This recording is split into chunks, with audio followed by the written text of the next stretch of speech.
বন্ধুরা ভাবতেছেন আমার হাতে ঝাড়ু কেন, আমি কেন চালি ঝাড়ু দিচ্ছি? না, টেস্টিং করলাম। এই ঝাড়ুটা আমি নিজে তৈরি করছি। কিভাবে বানালাম পুরো ভিডিওটা দেখেন, তাহলে বুঝতে পারবেন। এগুলো হচ্ছে খেজুরের পাতা। এই একটা সুই নিয়ে সব পাতাগুলো এইভাবে চিড়ে দিতে হবে। যত চিকন করে চিড়ে দিতে পারবে তত ঝাড়ুটা ভালো হবে। বাজারে যে ঝাড়ু পাওয়া যায় তার থেকে এই ঝাড়ুগুলো অনেক টেকসই। 6 মাস 1 বছর চোখ বন্ধ করে চলে যাবে।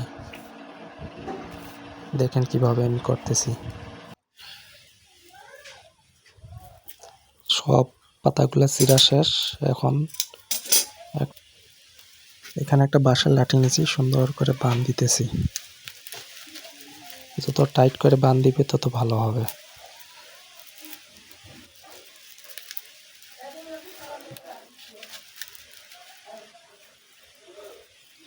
আসলে এগুলো বাজারে ঝাড়ুর থেকে কোনো অংশে কম না।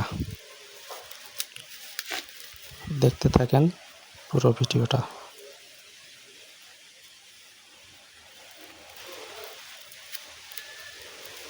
যত টাইট করবে তত ভালো হবে।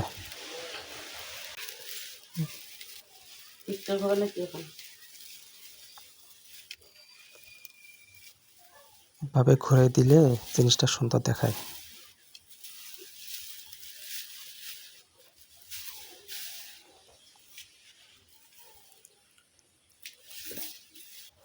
লাঠিটা যত বড় হবে তত আপনার ঝাড়ু দেওয়ার সুবিধা হবে। কমন লাগে যাবে না, দাঁড়াই দাঁড়াই ঝাড়ু দিতে পারবেন।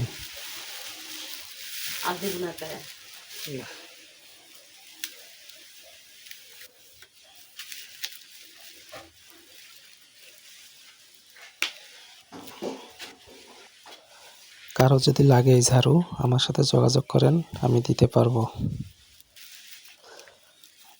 পারলে আপনি নিজে ট্রাই করেন। বাসায় যদি খেজুরের গাছ থাকে, খেজুরের ডাল দিয়ে মানে পাতাগুলো দিয়ে এই ঝাড়ু বানাতে হয়। টেকসই 6 মাস থেকে 1 বছর চোখ বন্ধ করে চলে যাবে।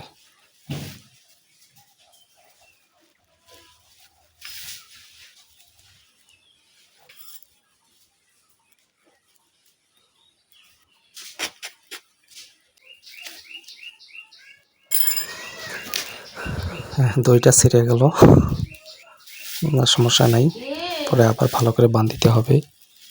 যা শুধু আপনাদেরকে দেখানোর জন্য হয়ে গেছে। ঝাড়ু আমার কমপ্লিট। এখন ঝাড়ু দিয়ে দেখাবো কেমন হয়ে গেল।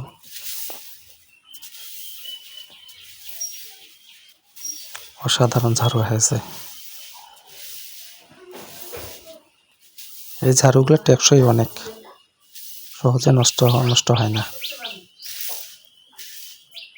পারলে আপনারাও ট্রাই করেন। দেখেন,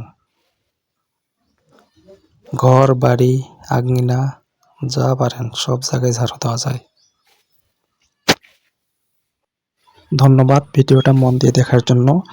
আর ভিডিওটা কেমন লাগলো কমেন্ট করে জানায়েন, তাহলে আমি উৎসাহ পাবো। ধন্যবাদ সবাইকে।